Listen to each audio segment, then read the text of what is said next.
So how did you get into our space of Christian hip hop? Yeah, so I got into the space because when I was in school, basically, um, I found out about cross movement from going to went to like a little festival that my school had. I was in private school, a Christian private school, and they had a festival. They had cross movement that was up there. The whole festival was whack, to be honest. The whole time it was like people are up on stage and performing, but nobody's paying attention. Um, Mhm. and then they brought cross movement on. It was like the perfect timing too. It's like golden hour where the sun is coming down and the lighting is just right. And they came Mm, out there and they killed it. And that was mm. the first time of me actually listening to CHH, and really taking it in. And I went to Jesus Book and Gift Store and I got that album, Human Emergency. I Okay. got that album as soon as it came out. So Yes, sir. and then of course I went right back to listen to Jay-Z and Nas and all that. But but it was the exposure was there, you know what I mean? So that was me as a listener, because I was a listener before I did anything else, you know what I mean? And Hmm. to even think right now, that's crazy that I was probably like 15 at that time. Hmm. I didn't transition until I was like 30 to actually being in CHH. So I was just a fan Okay. that entire time. Hmm. Um, but I started DJing at 30. Hmm. Most people don't know this. It's only been about four, maybe 5 years that I've been Oh DJing. wow. Yeah, so I started DJing, and really that was just because I wanted to serve my local church. We would Mm. bring in secular DJs who, would mess the party up because they play the wrong song, and then Hmm. wondering why Christians is getting off the dance floor, because we can't rock with that.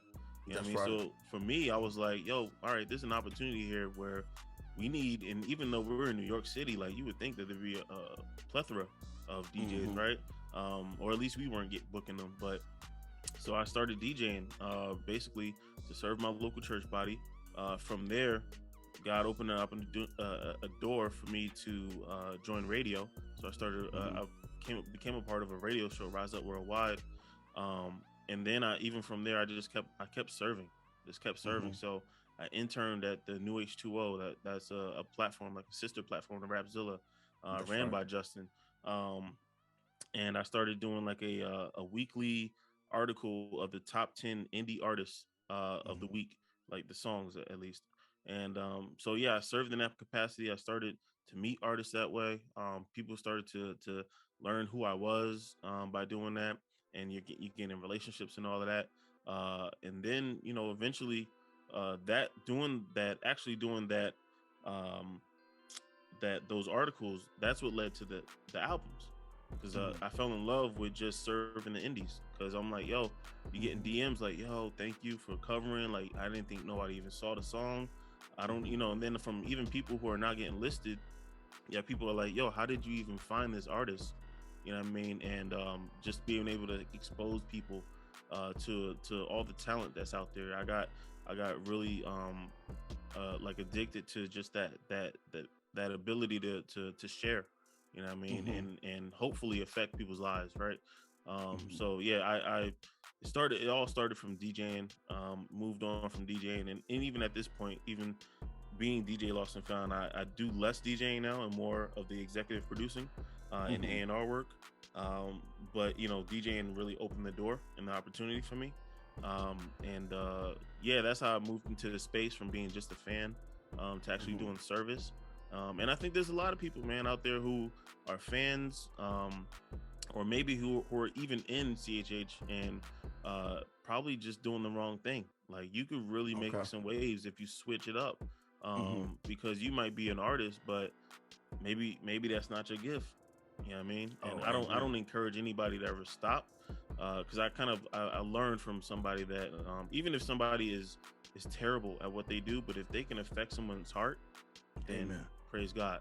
You know what I mean? So I'll never tell anybody to stop, ever again, or even think that people should. But I will say that there's possibly, because we have so many holes that we need to fill as far as making this a complete industry. There's Hmm. possibly a place where you can serve, Hmm. what's really your gifting. You know what I mean? That's Like I right. wouldn't be out here trying to be an artist. That's not my gifting. I don't even like talking in front of people, so that ain't my Hmm. gifting. But the behind the scenes stuff, that's Hmm. where I excel. So that's where I try to serve. Yeah, that's what's up. That's what, before we move into this last segue, that's the thing that I've always tried to do, because that may not be your gifting, right? But when you submit to us, now I'm not gonna say you're gonna make top paid, Mhm. but we're gonna put your music up there because I've always learned maybe that person's mother needs to hear him or her rapping Mhm. about Christ. That person's cousin or dad or the alcoholic step brother they have or sister, right? We can never diminish the ministry, and we can never put God in a box as well.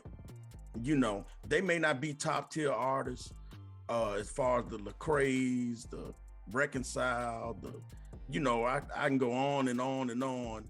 They might not be top tier artists, but their ministry may still, God can still use them, is what I'm saying. So Mhm. with our ministry, I'm not good at critiquing because some artists can't take critiques, right? So Right. that's a gift too, right? But I am good at telling the truth and maybe letting you down a little bit if you really ask my honest opinion. Mhm. And it's a couple of guys that we share a little small group text and stuff like that. They'll shoot me their music and they value my opinion. But I think that's awesome that you said that.